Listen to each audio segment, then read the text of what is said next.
Hello, Wanda. Bakit? Oh, ito okay naman yung bahay mo. Wala namang problema. Sino yung kausap ni Virgil? Maulan lang naman. Hindi mo masyado malakas yung bagyo.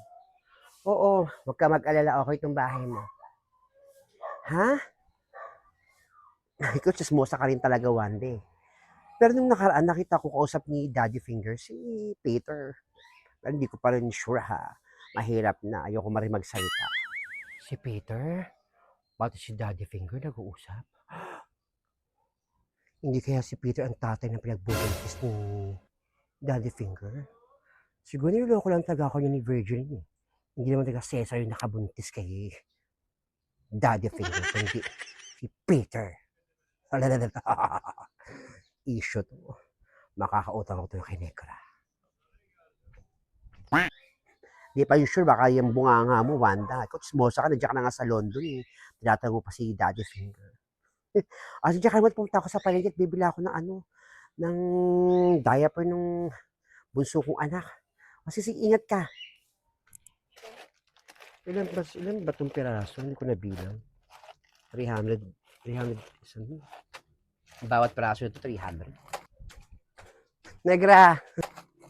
Oh, hi Virgiline! Saan ka punta? Punta akong palengke, bila akong gatas ng anak ko. Naubos na, paubos na.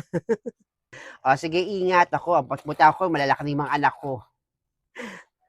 Oh, buti ka pa, malalaki na anak mo. Diyan ka na nga. Sige, sige. Babae yun eh. Dahil kasi yung fertile, kaya napupuruhan ng asawa. 15 na yung anak, di pa tumigil. Who am I that the Lord of all the earth would care to know my name? Hello, Negra. Alicia mo to ah. Mukhang may bagong kwento. O Alicia mo, may kwento ko sa'yo. May chikat balita. Eh, ano ibabalita mo? Kilala ko na kasi yung tatay ng tao na pinagbubuntis ni Daddy Finger. Di ba nga sinabi mo na sa akin yung tatay kung sino yung tatay na pinagbubuntis ni Daddy Finger, sabi mo Cesar. Eh natanong-tanong naman ako dun sa may labas.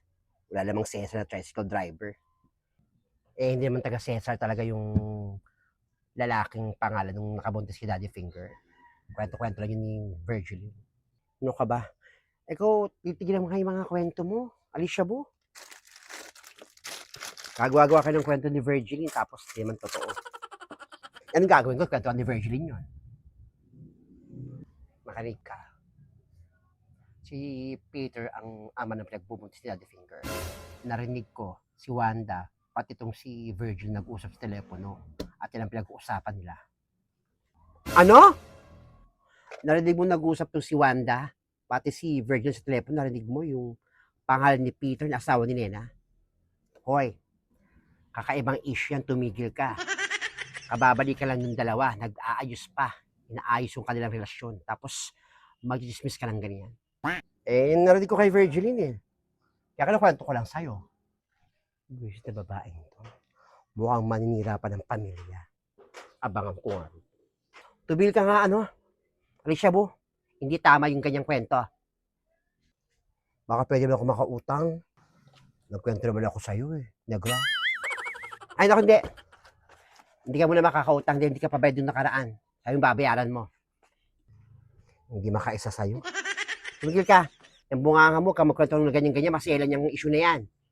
Ang nagbabalikan pala si Nena, pati si Peter, nag-aayos pa lang, tapos sisirain mo lang ng chismis mong ganyan. Tumigil ka nga. Nung ka.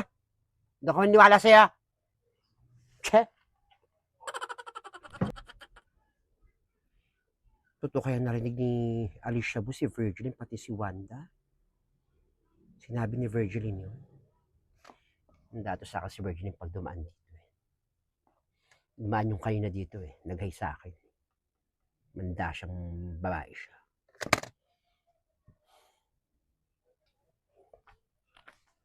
Hi, Alicia Bo. Yes, bakit? Narinig ko yung kwento mo kay ano ha? Kay Negra ha? Smosa talaga to eh. Narinig ko yung usapan namin ni Negra. Gusto mong padugin ko yung gilagid mo? Pabagain ko yan. Ako nang gigil ako sa'yo eh. Kung hindi tama yung kinukwento mo, huwag kang mag-share. Ha? Mag-fact check ka na muna. Kaya maraming nagkaka ng maling-maling pamilya, nagkaka ng mga kaaway eh. Kasi hindi ka marunong mag-fact check. Sigurado ka na si Peter yung tatay na pinabuntis ni Daddy Finger? Umayos ka. Pasasabugin ko yung gilagid mo. Ha? Yan ang gagawin ko. Yan ang pagkakalit ko sa kwento ni Virgil, narinig ko eh. Kaya sinishare ko lang. Yun narinig ko kay Virgilin. Tumigil ka! Tumigil ka doon! Ewan ko sa'yo. Oo, uwi na ako. Bosa. Cobring ka mukha mo. Ito yung babaeng to. Baka chismosa. Pero may point yun ha. Babae pa rin si Daddy Finger. Pero kailangan ko mag-fact check. Importante ang fact check.